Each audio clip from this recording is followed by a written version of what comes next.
Hey guys, how are you? Welcome back to the channel. Today we are going to have a look at a little saw I've not had on the channel in a couple of years that I can think of. I swear I think the last time I had it out was when we had that tornado incident and had to clean up all of that mess. I remember smashing up the chain actually into the stainless chimney that got knocked off of my house with the saw. I was looking for it, and we found it with the saw under a big pile of brush. So about to go cut a bunch of small trees within the next couple of weeks, and I'd like to run this saw some because it's really lightweight and for what it is, pretty powerful little saw. But I'll quit running my mouth and get you guys off of me and give you a look at the saw and give a little info on it. And then I've got just a small piece of locust. It is hard as cement. I swear I'm going to get out and get some test wood to run these saws in.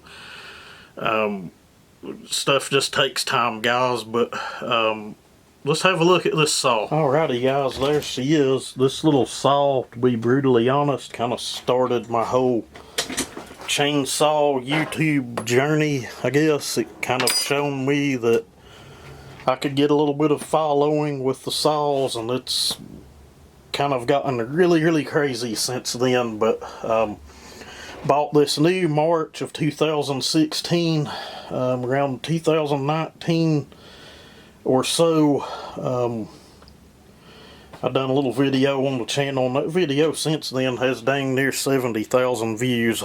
For a chainsaw video, for something I've done, that's pretty good. But little Husky 440, for the first half a dozen years or so of ownership, this thing was used a lot by myself, my dad, just kind of beat on.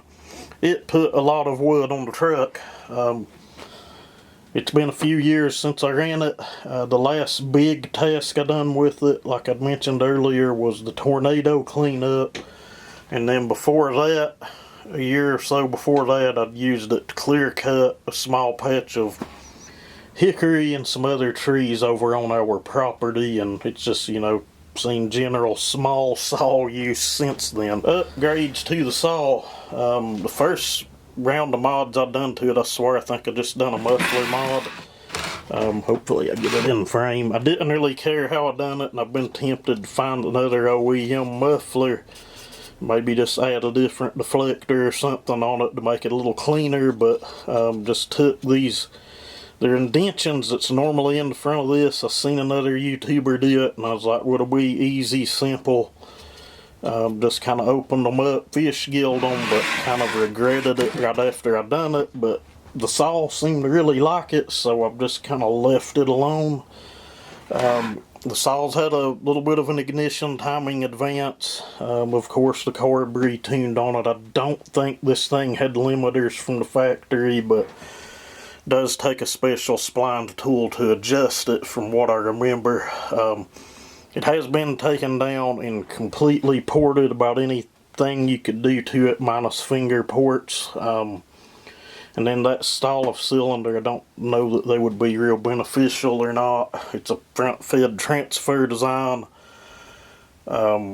Basically, your simple timing changes and your simple flow characteristic work done to the saw, and it picked up a lot. There's video where I've done it. It's been a little over 3 years ago, I guess, maybe 4.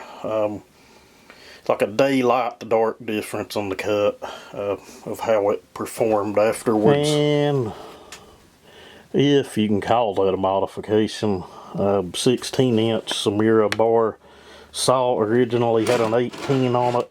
It's your typical homeowner anti-kickback chain, but that one's full comp, full chisel loop of Archer chain. I actually just put it in the grinder because I started filing it, but I got a couple of cutters that were just smashed up so bad that I was going to have to file away so much. And I know it sounds crazy, but you can put them in the grinder, and some people think grinders will cut away more of the cutter, but if you have cutters that are smashed up really bad, you're better off taking it and putting it in a grinder and setting everything precise to save the life of that chain, if that makes any sense. You can either agree with it or not. If you don't agree with it, you probably don't own a grinder, and if you do own a grinder, you probably don't know how to use it. But with all that said, my thoughts on this saw.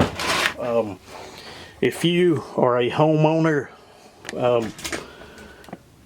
and all your heating is your house with firewood, and you have access to small timber, small logs, and I'm saying, like, if it's soft wood, I wouldn't be afraid to throw this thing in 16, 18, 20 inches of wood. I've done it.